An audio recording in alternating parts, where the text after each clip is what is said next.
எல்லோருக்கும் வணக்கம்.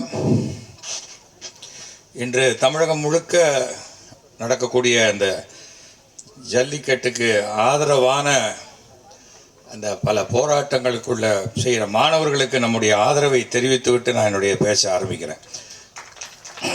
காரணம் மக்களுக்காகத்தான் அரசு சொல்கிறத கேட்கணும் அப்படின்னா ராஜாராணி காலத்துலலாம் அது முடிஞ்சு போச்சு. மக்களுக்காக அரசு, மக்களுக்காக தான் சட்டங்கள். இந்த பீட்டாங்கிற அமைப்பு ஏதோ ஒன்று சொல்லுது அமெரிக்காவிலேருந்து. அவங்க என்ன பர்மிஷன் வாங்கியிருக்காங்கன்னா 30 நாட்களுக்குள்ளே எங்களால் விலங்குகளை பராமரிக்க முடியலன்னா நான் அதை கருணை கொலை செய்வேங்கிறாங்க. இவங்க என்னத்தை மிருகங்களை பாதுகாக்கிறது? இவங்க என்ன பண்ணுறது?